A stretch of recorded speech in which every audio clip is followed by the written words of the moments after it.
달빛 아래 사연 한수 채널 구독자 여러분, 오늘도 시청해주셔서 감사합니다. 행복하고 즐거운 시간 되시길 바라며 오늘의 사연 시작하겠습니다. 서울 코엑스 대형 전시장은 이른 아침부터 분주하게 움직였습니다. 오늘은 국내 최대 규모의 안보 박람회가 열리는 날이었죠. 육해공군 주요 지휘관들과 방산기업 회장단, 국회 국방위원회 소속 국회의원들, 그리고 주요 언론사 카메라 취재진까지 총출동한 대규모 행사였어요. 전시장 곳곳에는 최신 무기체계와 방산 장비들이 빼곡하게 진열되어 있었고, 입구에서부터 군악대의 연주 소리가 울려 퍼졌습니다. 이 행사를 총괄하는 책임자는 한기준 대령이었어요. 40대 중반의 그는 이번 행사를 성공적으로 마무리하면 진급심사에서 결정적으로 유리한 위치를 차지할 수 있다는 걸 누구보다 잘 알고 있었습니다. 그래서 지난 석 달 동안 모든 준비 과정을 직접 챙겼죠. 새벽같이 출근해서 밤늦게까지 남아 행사 진행표를 검토하고 각 부스 배치를 확인하고 초청 인사 명단을 점검했습니다. 특히 맨 앞줄 VIP석 배치에는 각별히 신경을 썼어요. 그곳에는 예비역 삼성 장군과 사성 장군 총 13명이 앉을 예정이었습니다. 군 내부에서 비공식적으로 백송해라 불리는 원로 그룹이었죠. 이들은 비록 예편했지만 여전히 군 인사와 방산업계에 막강한 영향력을 행사하는 인물들이었어요. 한기준은 이들 하나하나와의 관계가 자신의 미래를 좌우할 수 있다는 걸 알았습니다. 그래서 누가 어느 자리에 앉는지, 누구 옆에 누가 배치되는지까지 세밀하게 계산했죠. 행사 시작 40분 전 한기준은 검은색 정복 차림으로 VIP석 구역을 마지막으로 점검하고 있었습니다. 명패 하나하나의 위치를 확인하고 좌석 간격이 적절한지 살폈어요. 테이블 위에 놓인 생수병의 라벨 방향까지 일일이 맞췄습니다. 그의 가슴에는 행사 진행용 핀 마이크가 달려 있었죠. 보좌관 2명이 그의 뒤를 졸졸 따라다니며 지시사항을 받아 적었습니다. 그런데 좌석을 한 바퀴 돌던 중 한기준은 이상한 광경을 목격했어요. 맨 앞줄 가장 왼쪽 자리, 그러니까 중앙 무대를 기준으로 가장 측면에 위치한 좌석에 이미 누군가가 앉아 있었던 겁니다. 회색 코트를 입은 70대로 보이는 노년 여성이었어요. 짧게 자른 백발에 화장기 없는 얼굴, 그리고 조용히 정면을 응시하는 차분한 자세였습니다. 한기준의 눈썹이 꿈틀했어요. 그는 즉시 옆에 있던 보좌관의 팔을 잡아 끌었습니다. 저 자리는 누구 승인이야? 목소리에 날이 서 있었죠. 보좌관은 황급히 태블릿 PC를 꺼내 명단을 확인했습니다. 저 대령님, 명단에는 없는 것 같은데요. 보좌관의 손가락이 화면을 빠르게 훑어 내려갔지만 그 여성의 이름은 어디에도 없었어요. 한기준의 미간이 더욱 좁혀졌습니다. 그는 이 행사의 모든 것을 완벽하게 통제하고 싶어 했어요. 특히 VIP석은 자신이 직접 승인한 사람만 앉아야 한다고 굳게 믿었습니다. 그것이 행사 책임자로서의 권위이자 통제력을 보여주는 방법이라고 생각했죠. 예상치 못한 변수는 그에게 참을 수 없는 일이었습니다. 한기준은 큰 걸음으로 그 여성에게 다가갔어요. 구두 소리가 대리석 바닥에 또각또각 울렸습니다. 도연아는 마침 핸드백에서 뭔가를 꺼내려던 참이었어요. 초청장이었죠. 그런데 바로 그때 옆 좌석에 앉아있던 누군가의 휴대폰 벨소리가 크게 울려 퍼졌습니다. 클래식 음악이었어요.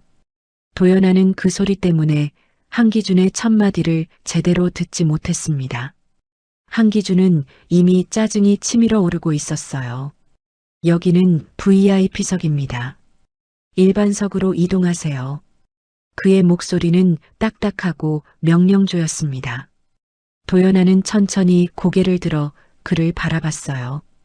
그리고 다시 핸드백 안을 뒤적이며 초청장을 꺼내려 했습니다. 하지만 그녀의 손놀림은 느렸죠. 나이 든 사람 특유의 조심스럽고 더딘 움직임이었어요.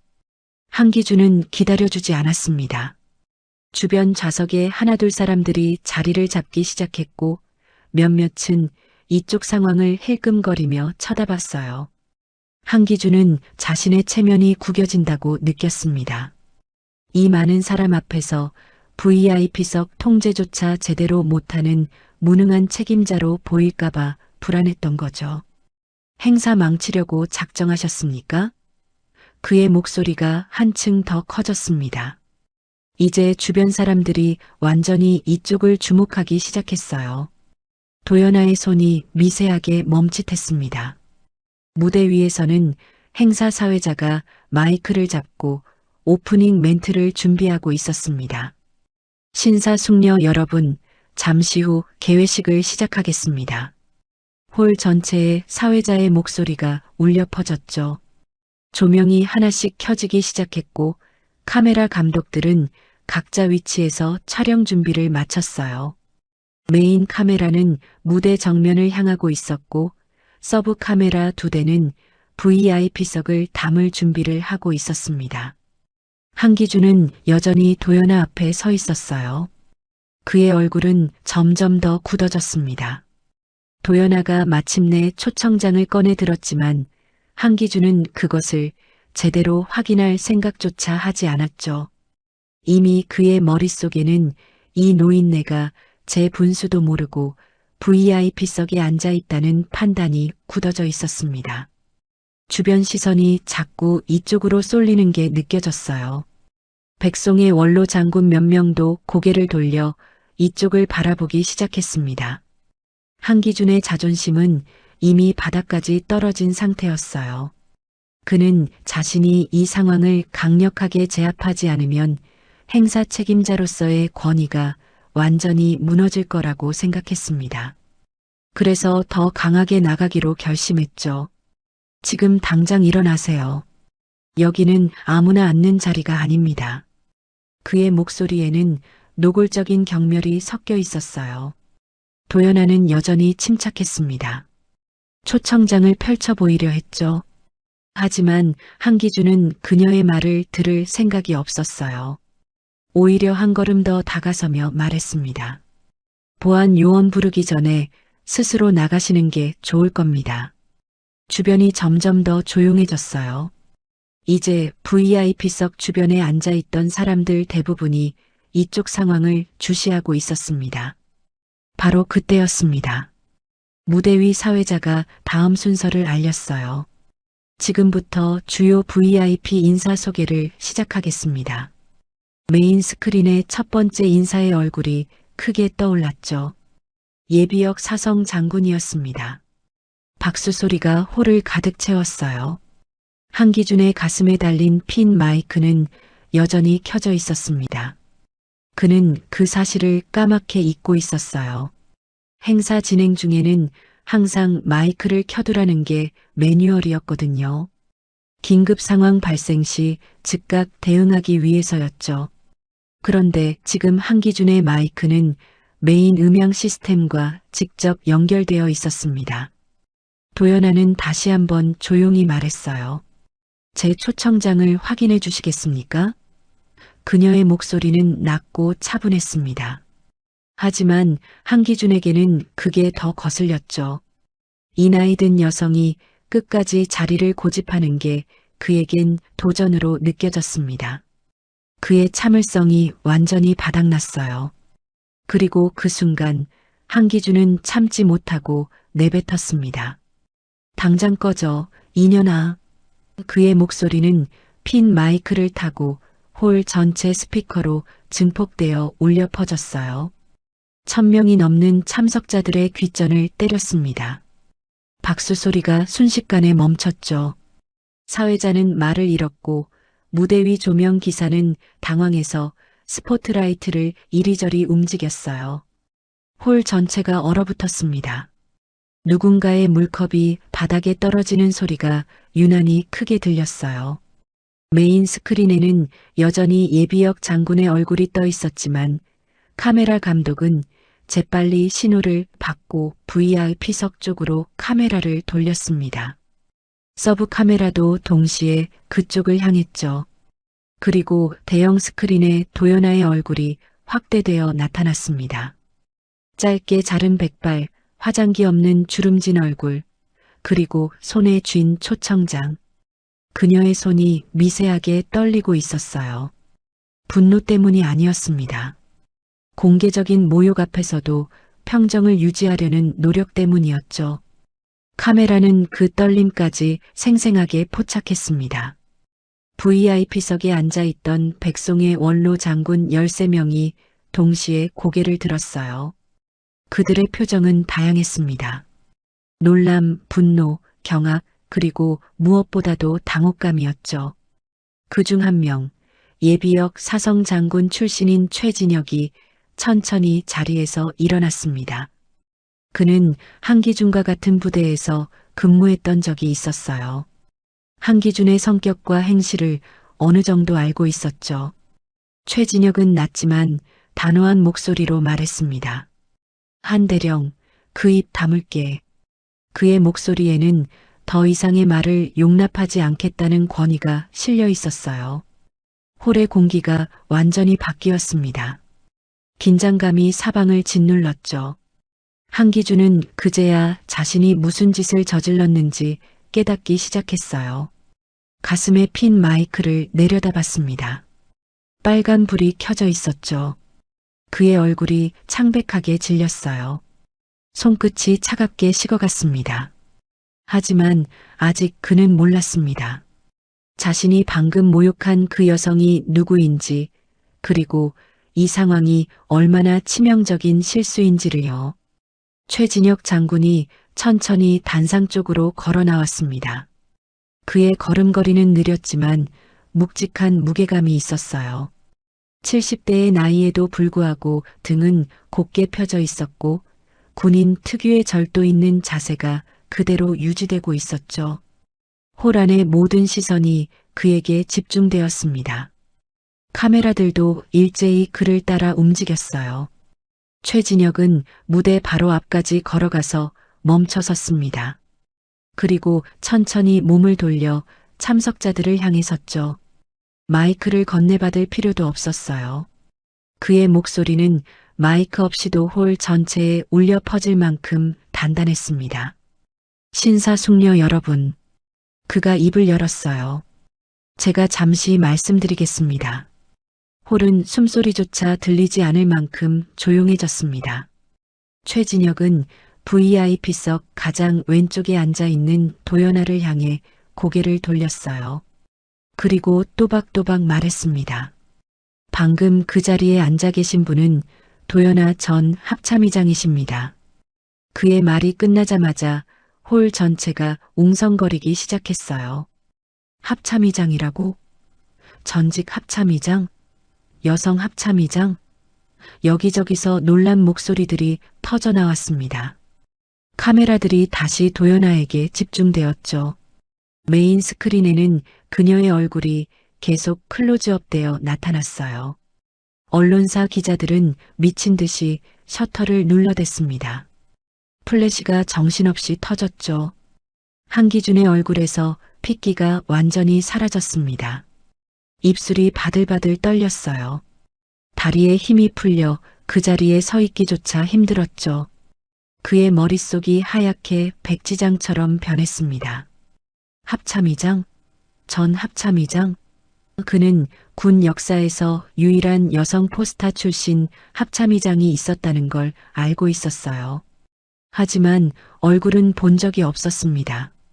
도연아는 언론에 얼굴을 거의 내비치지 않았던 인물이었거든요. 최진혁은 계속 말을 이어갔습니다. 도연아 전 의장님은 대한민국 최초의 여성 포스타이시며 합참의장을 역임하신 분입니다. 그의 목소리에는 존경이 가득했어요. 군에서 40년을 복무하시며 우리 국군의 발전에 헌신하신 분이십니다. 홀 안의 공기가 더욱 무거워졌습니다. VIP석에 앉아있던 다른 원로 장군들도 하나둘 고개를 끄덕이기 시작했어요. 그중 몇몇은 도연아와 함께 근무했던 경험이 있었습니다.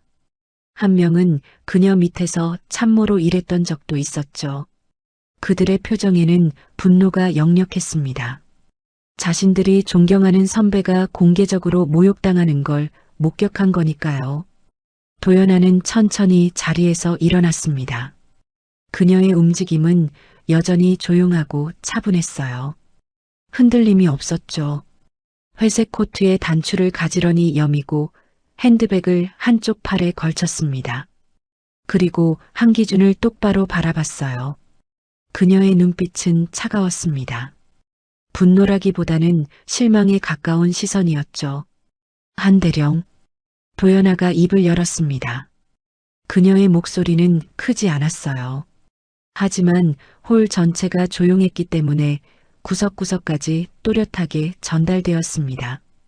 방금 당신이 한 말을 들었습니다. 그녀는 잠시 멈췄어요. 한기준은 고개를 들 수조차 없었죠.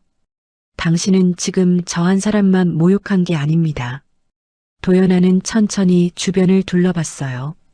이 자리에 있는 모든 여군, 아니 대한민국군 전체를 모욕한 겁니다. 그녀의 말 한마디 한마디가 한기준의 가슴을 칼처럼 찔렀습니다. 군인이 동료를, 선배를, 그것도 이런 공개석상에서 저런 식으로 대하는 게 옳다고 생각하십니까? 한기준은 대답할 수 없었어요. 목구멍이 타들어가는 것 같았습니다. 침을 삼키려 해도 입안이 바짝 말라 있었죠. 그의 손은 주먹을 쥔 채 바들바들 떨렸습니다. 도연아는 다시 말했습니다. 저는 오늘 아무 직함도 없이 왔습니다. 그저 한 명의 초청 손님으로요. 그녀는 손에 든 초청장을 살짝 들어 보였어요.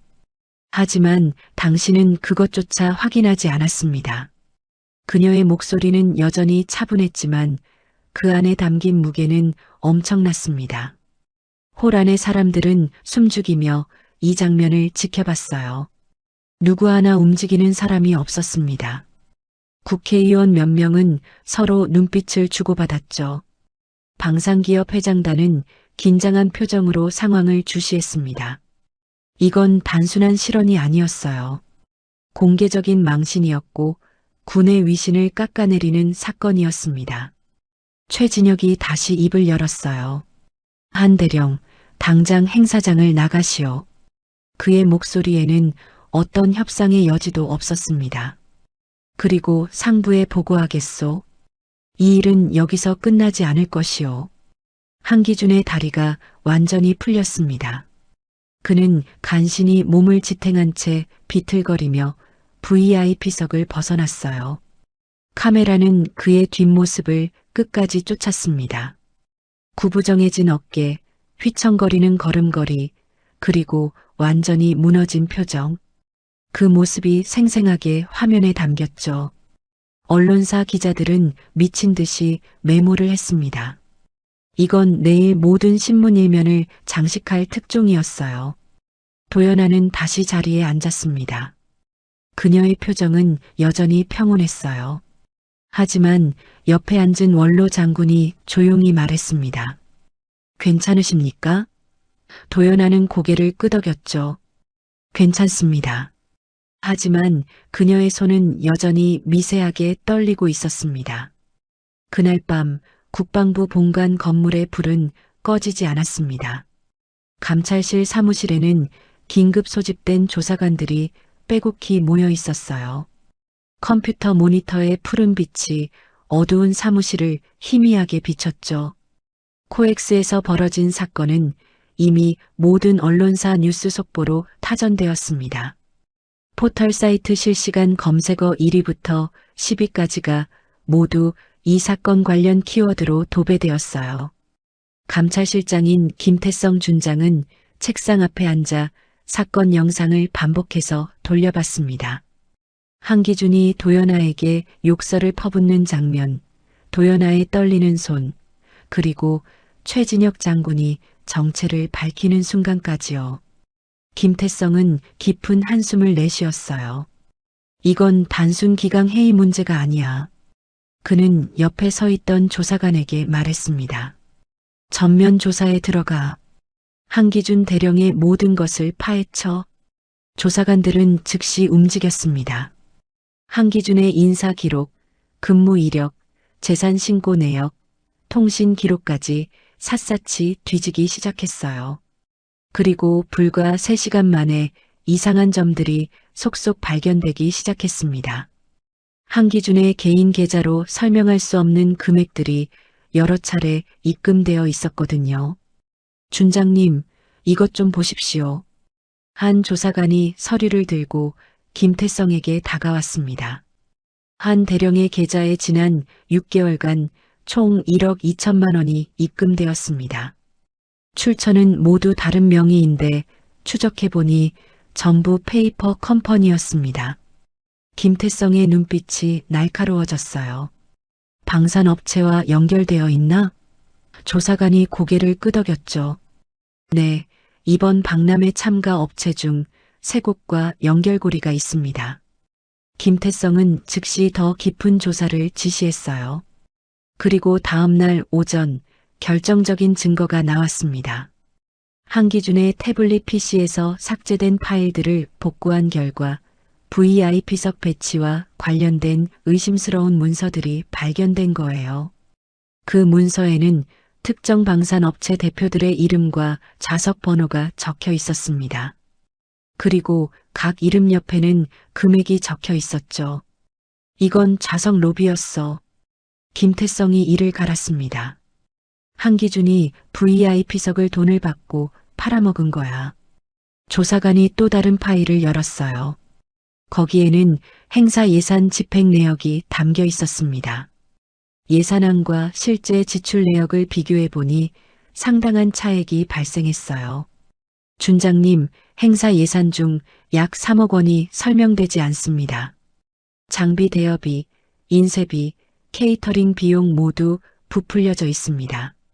김태성은 모든 증거를 꼼꼼히 검토했습니다. 그리고 하나의 그림이 선명하게 드러났어요.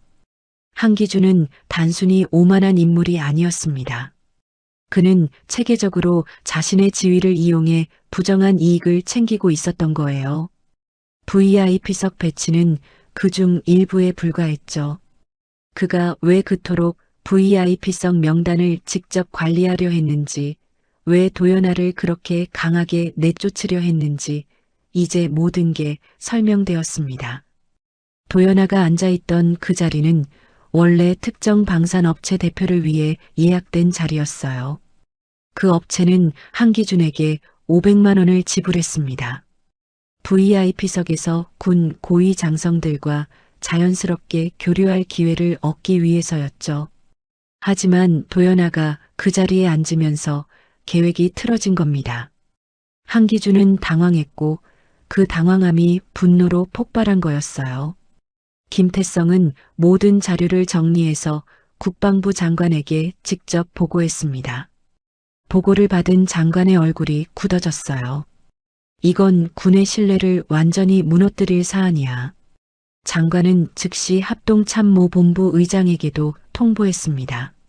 사건의 심각성을 인지한 군 수뇌부는 긴급회의를 소집했어요. 한편 VIP석에 앉아있던 백송의 원로 장군들도 움직이기 시작했습니다. 그들 중 3명은 현직 국방위원회 자문위원이었어요. 이들은 의원들에게 직접 연락했습니다. 이번 사건은 반드시 철저히 조사되어야 합니다. 최진혁 장군은 한 국회의원에게 전화를 걸었어요. 도연아 전 의장은 우리 군의 산증인입니다. 그분을 공개적으로 모욕한 것은 군 전체를 모욕한 겁니다. 정치권도 빠르게 반응했습니다. 국방위원회 야당 간사는 즉각 국정감사를 요구했어요. 군 내부 비리와 연결된 사건일 가능성이 높습니다. 철저한 진상규명이 필요합니다. 여당 의원들도 가세했죠. 군기회의를 넘어선 구조적 문제가 있는 것으로 보입니다. 이틀 뒤 도연아는 국방부로부터 공식 면담 요청을 받았습니다. 감찰실에서 사건 경위를 확인하고 싶다는 내용이었어요. 도연아는 조용히 국방부를 방문했습니다. 김태성 준장이 직접 그녀를 맞이했죠. 의장님, 불편을 끼쳐드려 죄송합니다. 김태성은 정중하게 인사했어요. 면담실에서 도연아는 그날의 상황을 차분히 설명했습니다. 초청장을 받은 경위, VIP석에 앉게 된 과정, 그리고 한기준과의 대화 내용까지요. 그녀의 진술은 명확하고 일관되었어요. 김태성은 조사 결과를 그녀에게 간략히 설명했습니다. 한 대령이 VIP석을 이용해 부정한 이익을 취한 정황이 포착되었습니다. 도연아는 고개를 끄덕였어요. 그래서 그가 왜 그렇게 집착했는지 이해가 되는군요. 그녀는 잠시 침묵했다가 말했습니다. 저 개인에 대한 모욕보다 더 심각한 건 이런 일이 군 조직 내에서 벌어졌다는 사실입니다. 김태성은 고개를 숙였죠. 송구스럽습니다. 일주일 후 한기준은 국방부 감찰실로 소환되었습니다. 그는 정복 차림으로 감찰실 문 앞에 섰어요. 손에는 땀이 흥건히 배어 있었죠. 지난 일주일간 그는 거의 잠을 자지 못했습니다. 언론에서는 연일 그의 이름이 오르내렸고 인터넷 커뮤니티에서는 그를 향한 비난이 폭주처럼 쏟아졌어요. 그의 가족들도 고통을 받았습니다.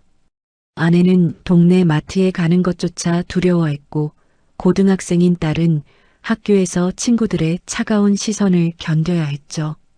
김태성 준장은 책상 뒤에 앉아 한기준을 맞이했습니다. 표정은 차갑고 단호했어요. 앉게. 한기준은 의자에 앉았지만 등받이에 기대지 못했습니다. 등은 곧게 펴고 두 손은 무릎 위에 가지런히 놓았죠. 기본적인 군인의 자세였지만 그의 몸은 미세하게 떨리고 있었어요. 김태성은 두툼한 서류 뭉치를 책상 위에 내려놓았습니다.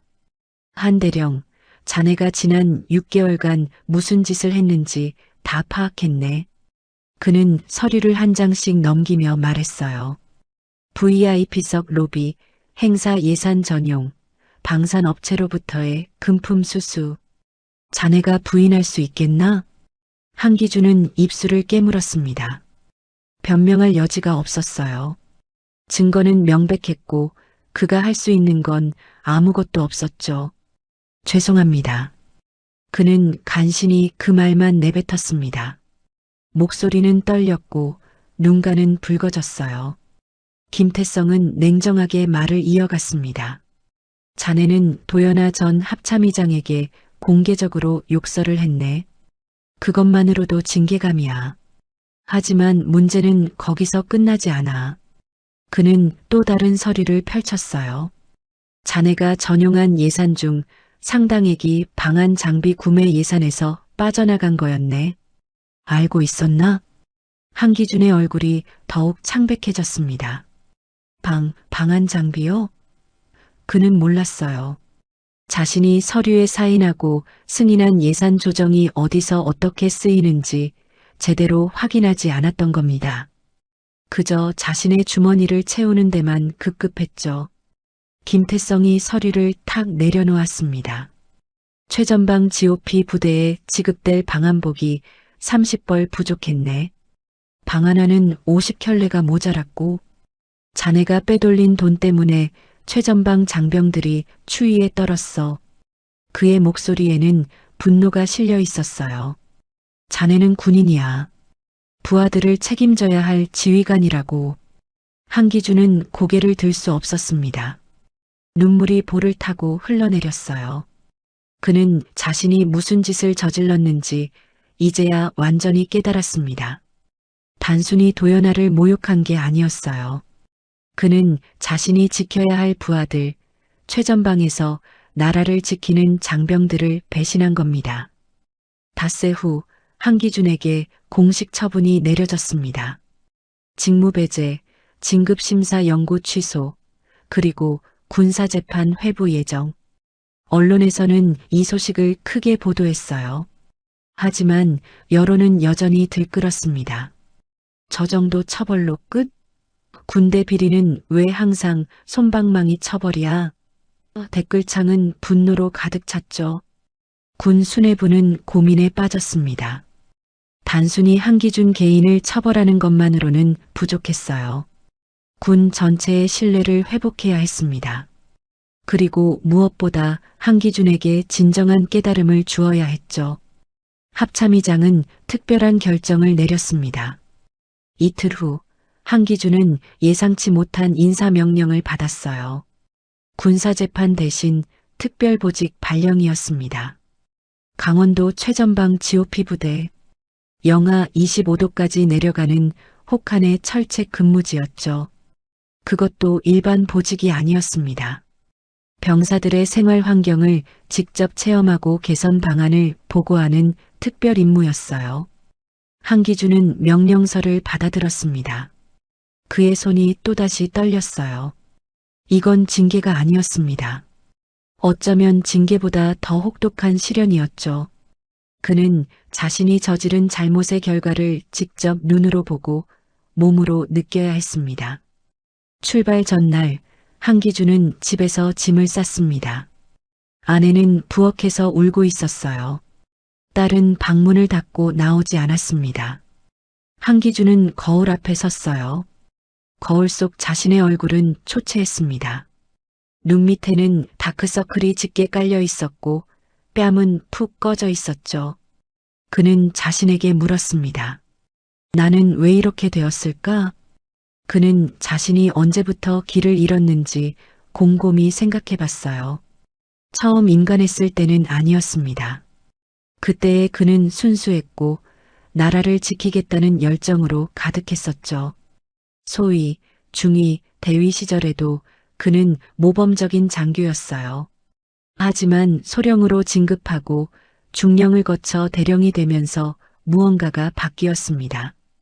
권력의 맛을 알게 되었고 그 권력을 이용해 개인적 이익을 챙기기 시작했죠.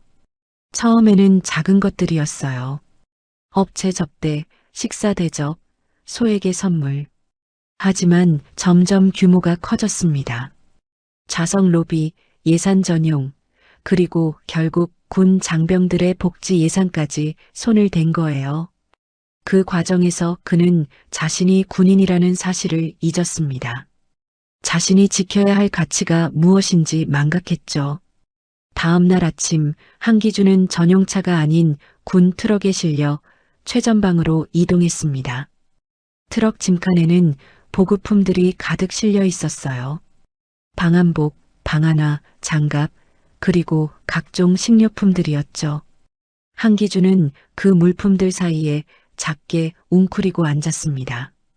차가운 바람이 천막 틈으로 들어왔어요. 그는 얇은 야전 상의만 입고 있었습니다. 추위가 뼛속까지 파고들었죠. 트럭이 산길을 달리기 시작하자 추위는 더욱 매서워졌습니다. 서울을 벗어나 강원도로 들어서면서 기온이 급격히 떨어졌어요. 한기준은 몸을 웅크렸지만 소용없었습니다. 차가운 바람이 천막 사이로 계속 파고들었거든요. 그의 손끝과 발끝이 점점 감각을 잃어갔어요. 이제야 그는 깨달았습니다. 자신이 전용한 예산으로 사야 했던 방한복이 얼마나 절실한 것인지를요. 4시간을 달려 트럭은 최전방 GOP 부대 정문에 도착했습니다. 철조망이 겹겹이 둘러쳐진 부대 입구에는 무장한 보초병이 서 있었어요. 한기준이 트럭에서 내리자 영하의 찬바람이 얼굴을 때렸습니다. 숨을 쉴 때마다 입에서 하얀 김이 피어올랐죠. 부대 앞 온도계를 보니 영하 23도를 가리키고 있었어요. 중대장이 한기준을 맞이했습니다. 젊은 대위였어요. 한 대령님, 왕림하셨습니다. 그의 인사는 형식적이었습니다. 표정에서 환영의 기색은 찾아볼 수 없었죠. 이미 한기준에 대한 소문은 최전방까지 퍼져 있었어요. 병사들도 멀찍이 서서 그를 바라봤습니다. 눈빛은 차갑고 경계심으로 가득했죠. 중대장은 한기준을 숙소로 안내했어요. 그러나 그곳은 장교 숙소가 아니었습니다. 병사들과 같은 생활관이었죠. 특별 지시가 있었습니다. 대령님께서는 병사들과 동일한 환경에서 생활하시게 됩니다. 중대장의 목소리는 담담했어요. 한기준은 아무 말도 하지 못했습니다. 항변할 자격이 없다는 걸 알았거든요. 생활관 문을 열자 8개의 2층 침대가 빼곡히 들어차 있었습니다. 병사들은 각자 자리에서 한기준을 쳐다봤어요. 아무도 말을 걸지 않았습니다. 한기준은 가장 구석의 빈 침대로 걸어갔죠. 침대 매트리스는 얇았고 이불은 낡아 있었어요. 그는 배낭을 침대 밑에 밀어넣고 조용히 앉았습니다. 그날 저녁 식당에서의 저녁 식사는 고통스러웠습니다. 병사들은 한기준과 거리를 두고 앉았어요. 식판을 들고 자리를 찾는 그를 아무도 거들떠보지 않았습니다. 한기준은 구석 테이블에 혼자 앉아 밥을 먹었죠.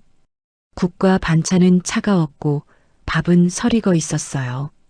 그는 숟가락을 들었다 놓기를 반복했습니다. 목구멍으로 음식이 넘어가지 않았거든요. 식사 후 중대장이 그를 불렀습니다.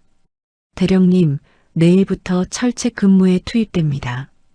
새벽 4시부터 6시까지 첫 번째 근무조입니다. 한기준은 고개를 끄덕였어요. 알겠습니다. 그의 목소리는 작고 힘이 없었습니다. 그날 밤 생활관에 불이 꺼졌습니다. 하지만 한기준은 잠들 수 없었어요. 얇은 이불 속에서도 추위가 계속 파고들었습니다. 난방은 되고 있었지만 충분하지 않았죠. 창문 틈으로 바람이 들어왔어요. 한기준은 이불을 머리끝까지 뒤집었었지만 소용없었습니다. 발끝이 시려서 잠들 수가 없었죠. 새벽 3시 30분 기상 나팔 소리가 울렸습니다. 병사들은 익숙한 듯 재빠르게 일어나 전투복을 입었어요. 한기준도 서둘러 옷을 챙겨 입었습니다. 하지만 그의 손놀림은 느렸죠. 추위에 손가락이 굳어 있었거든요. 병사 하나가 그를 힐끗 보더니 말했습니다. 대령님, 방한복 입으셔야죠. 한기준은 배낭을 뒤졌어요. 하지만 방한복은 없었습니다. 방한복이 없는데요. 한기준이 당황해서 말했습니다. 병사는 냉소를 띤 표호로 대답했어요. 그거야 대령님이 제일 잘 아시잖아요. 예산이 부족해서 방한복이 모자란다고 들었습니다. 그 말이 한기준의 가슴을 찔렀습니다. 병사는 더 이상 말하지 않고 밖으로 나갔죠. 한기준은 얇은 야전 상의만 입고 밖으로 나갔습니다. 새벽의 추위는 상상을 초월했어요. 영하 25도. 바람까지 불어 체감 온도는 더 낮았습니다. 그의 얼굴이 순식간에 얼어붙었죠. 귀와 코끝이 찌릿찌릿 아파왔어요. 철책 근무지로 올라가는 길은 가팔랐습니다. 눈이 쌓인 산길을 30분 동안 걸어 올라가야 했어요. 한기준은 숨이 차올랐습니다. 평소 운동을 게을리했던 탓에 체력이 바닥났죠. 다리가 후들거렸고 폐가 터질 것처럼 아팠어요. 하지만 멈출 수 없었습니다. 앞서 가던 병사들은 그를 기다려주지 않았거든요. 철책 근무 초소에 도착했을 때 한기준은 거의 쓰러질 지경이었습니다. 그는 초소벽에 기대어 가쁜 숨을 몰아쉬었어요. 교대 근무를 서던 병사가 그를 보더니 말했습니다. 대령님, 괜찮으십니까? 한기준은 고개를 끄덕였지만 사실 괜찮지 않았어요. 손발의 감각이 거의 사라졌고 온몸이 얼음장처럼 차가웠습니다. 근무는 지옥이었습니다. 2시간 동안 철책을 따라 순찰하며 이상 유물을 감시해야 했어요. 바람이 불 때마다 몸이 흔들렸습니다. 한기준은 이를 악물고 버텼죠. 하지만 30분이 지나자 발가락에 이상한 느낌이 들었어요. 따끔거리다가 점점 감각이 사라지는 느낌이었습니다. 동상 초기 증상이었죠.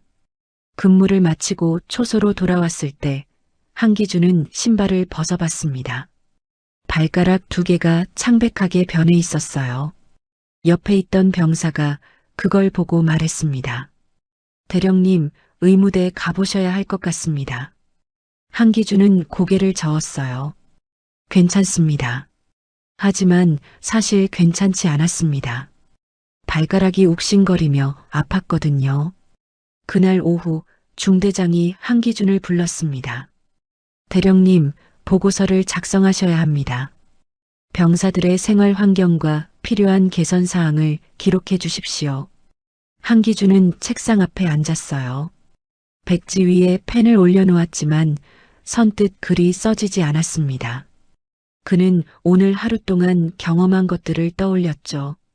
부족한 방한 장비, 낡은 시설, 열악한 식사, 그리고 혹한 속의 근무. 한기준은 백지를 응시한 채 펜을 쥐고 있었습니다. 손가락은 동상 때문에 제대로 힘이 들어가지 않았어요.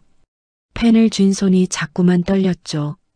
그는 천천히 첫 문장을 적기 시작했습니다. 방한 장비 부족으로 인한 동상 발생 우려. 그 문장을 쓰는 순간 자신이 승인했던 예산 조정 서류가 떠올랐어요. 예산 부족이라고 적혀 있던 그 문구. 그건 다름 아닌 자신이 직접 사인한 문서였습니다. 한기준은 펜을 놓고 얼굴을 손으로 감쌌습니다. 자책감이 밀려왔어요. 자신이 빼돌린 그 돈으로 병사들이 따뜻한 방한복을 입을 수 있었을 텐데, 자신이 호화로운 식사 접대에 쓴 그 돈으로 병사들이 따뜻한 식사를 할 수 있었을 텐데, 그의 눈가가 뜨거워졌습니다. 그날 저녁 생활관으로 돌아온 한기준은 자신의 침대에 누웠어요. 온몸이 욱신거렸고 발가락의 통증은 더 심해졌습니다. 그는 배낭을 뒤적여 개인 구급약을 찾았죠. 하지만 동상에 바를 만한 연고는 없었어요. 그는 그냥 양말을 더 신고 이불 속으로 발을 집어넣었습니다. 옆 침대에 누워있던 이등병이 조심스럽게 물었습니다. 대령님, 발 괜찮으세요? 한기준은 고개를 돌렸어요. 20살쯤 되어 보이는 어린 병사였습니다. 얼굴에는 아직 앳된 기색이 남아 있었죠. 응, 괜찮아. 한기준은 억지로 웃으며 대답했습니다.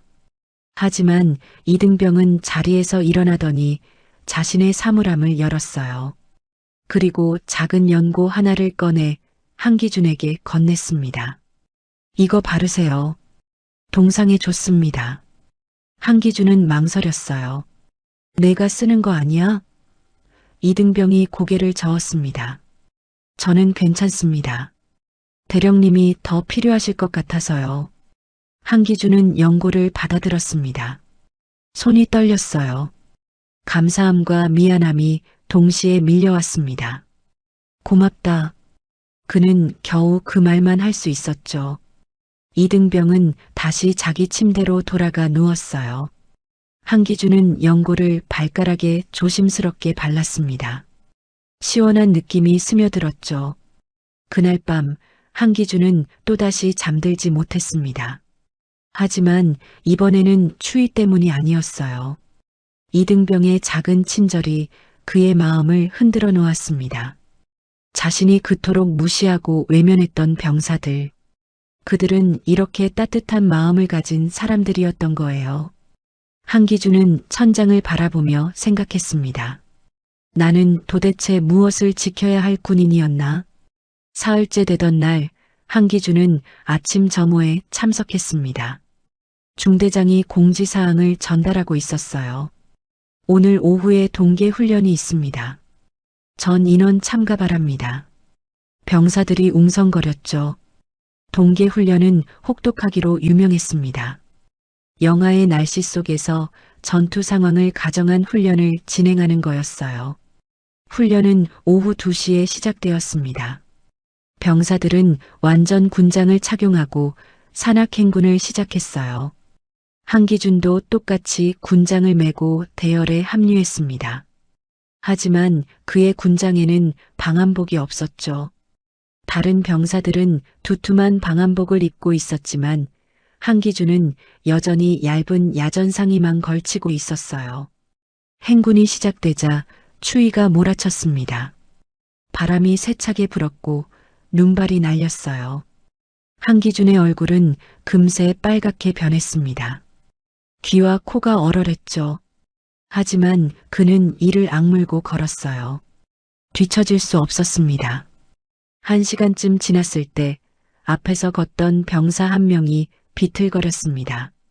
일병 계급장을 단 젊은 병사였어요. 그는 갑자기 주저앉으며 신발을 벗기 시작했습니다. 발이 아파요. 병사의 목소리는 떨렸어요. 중대장이 달려왔고 병사의 발을 확인했습니다. 발가락 3개가 창백하게 변해 있었죠. 동상이다. 즉시 의무대로 후송해. 중대장이 지시했습니다. 2명의 병사가 그를 부축해서 부대로 데려갔어요. 한기준은 그 광경을 지켜봤습니다. 그리고 그 병사가 신고 있던 방하나를 봤죠. 낡아서 밑창이 거의 닳아 있었어요. 겉감도 여러 곳이 해져 있었습니다. 중대장이 한기준에게 다가왔습니다.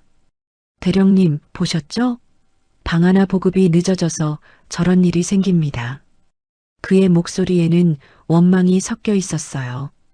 예산이 부족하다고 해서 신청해도 승인이 안 됩니다. 한기준은 고개를 숙였습니다. 대답할 말이 없었죠. 훈련이 끝나고 부대로 돌아왔을 때 한기준은 완전히 지쳐 있었습니다. 생활관에 들어서자마자 침대에 쓰러졌어요. 온몸이 얼음장처럼 차갑고 관절마다 통증이 느껴졌습니다. 하지만 그는 일어나야 했어요. 보고서를 작성해야 했거든요. 한기준은 책상 앞에 앉아 노트북을 열었습니다. 그리고 오늘 본 것들을 하나하나 적기 시작했어요. 일병 김성호 동상으로 의무대 후송, 원인 방하나 노후 및 보급 지연, 이등병 박민준 방한복 미지급 상태로 훈련 참가, 생활관 난방시설 노후로 인한 온도 유지 불가. 그는 멈추지 않고 계속 타이핑했습니다. 그리고 마지막 문단을 적었어요. 위 문제들의 근본 원인은 예산 부족이 아닙니다. 예산 집행 과정의 투명성 부재와 우선순위 왜곡입니다. 한기준은 잠시 손을 멈췄죠. 그리고 다시 타이핑을 시작했습니다. 본인이 과거 승인했던 예산 조정건들을 재검토한 결과 불필요한 행사비와 접대비가 과다 책정되어 있었습니다. 해당 예산을 방한 장비 구매로 전환할 것을 건의합니다. 그날 저녁 한기준은 자신의 방하나를 벗었습니다. 그리고 낡은 방하나를 신고 있던 병사를 찾아갔어요. 아침에 동상으로 후송되었던 일병의 동기였습니다. 이거 신어. 한기준이 자신의 방하나를 건넸습니다. 병사는 당황했어요. 대령님, 이건... 한기준이 고개를 저었습니다. 나는 괜찮아. 내가 더 필요해. 병사는 방하나를 받아들었습니다. 눈빛이 흔들렸어요. 감사합니다, 대령님. 한기준은 아무 말 없이 고개만 끄덕이고 돌아섰습니다. 그의 발에는 이제 얇은 전투화만 남아 있었죠. 한기준이 최전방에 도착한 지 석 달이 흘렀습니다. 그 사이 계절은 깊은 겨울로 접어들었고 기온은 더욱 떨어졌어요. 하지만 부대의 분위기는 조금씩 변하고 있었습니다. 한기준이 제출한 보고서들은 상부로 전달되었고 실제로 예산 집행 방식에 변화가 생기기 시작했거든요. 새로운 방한 장비들이 도착했습니다. 방한복 50벌, 방하나 100켤레, 그리고 방한 장갑과 방한모까지요. 병사들은 새 장비를 받아들며 환호했어요. 드디어 제대로 된 방한복이다. 이번 겨울은 좀 견딜만 하겠네. 생활관 곳곳에서 기쁨의 목소리가 터져 나왔습니다. 한기준은 구석에 서서 그 광경을 지켜봤어요. 병사들의 밝은 얼굴을 보니 가슴 한편이 따뜻해졌습니다. 동시에 깊은 죄책감도 밀려왔죠. 이게 당연한 건데 내가 막았던 거야. 그는 주먹을 꽉 쥐었어요. 중대장이 그에게 다가왔습니다. 대령님 덕분입니다. 보고서가 상부에 제대로 전달됐나 봅니다. 한기준은 고개를 저었어요. 아닙니다. 제가 진작했어야 할 일이었습니다. 그의 목소리는 낮고 침착했습니다. 그날 저녁 한기준은 처음으로 병사들과 함께 식사를 했습니다. 예전처럼 구석 자리가 아니라 테이블 한가운데였어요. 병사들이 자연스럽게 그의 옆에 앉았습니다. 대령님, 국 더 드릴까요? 한 병사가 물었어요. 한기준은 고개를 끄덕였습니다. 그래, 고맙다. 식사 중에 이등병 하나가 조심스럽게 말을 꺼냈습니다. 대령님, 철책 근무 자원하신다고 들었는데 사실입니까? 한기준이 고개를 들었어요. 응, 오늘 밤 자정부터 새벽 2시까지 근무 서려고. 병사들이 놀란표를 지었습니다. 그 시간대가 제일 추운데요. 한기준은 담담하게 대답했어요. 그래서 가야지. 제일 힘든 시간을 직접 경험해봐야 뭘 개선해야 할지 알 수 있으니까. 병사들은 서로를 바라봤습니다. 그리고 한 명이 말했어요. 저도 같이 가겠습니다. 다른 병사들도 손을 들었죠. 저도요. 저도 함께 하겠습니다. 그날 밤 자정 한기준은 5명의 자원한 병사들과 함께 철책 근무지로 올라갔습니다. 달빛이 눈 덮인 산을 희미하게 비쳤어요. 기온은 영하 28도까지 떨어져 있었습니다. 하지만 이제 한기준에게는 제대로 된 방한복이 있었어요. 병사들이 자신들의 여분 장비를 모아서 그에게 준 것이었습니다. 철책 앞에 서서 한기준은 북쪽을 바라봤습니다. 어둠 속에서 저편의 불빛이 희미하게 보였어요. 그는 생각했죠. 저기에도 우리와 같은 사람들이 있겠지. 추위 속에서 서 있는 전쟁의 최전선. 이곳에서 젊은이들은 조국을 지키기 위해 매일 밤을 지새웠습니다. 옆에 서 있던 병사가 말했습니다. 대령님, 처음 오셨을 때랑 많이 달라지셨네요. 한기준이 고개를 돌렸어요. 그래. 병사가 고개를 끄덕였습니다. 네, 처음엔 저희가 대령님을 믿지 못했습니다. 솔직히 말하면 싫어했어요.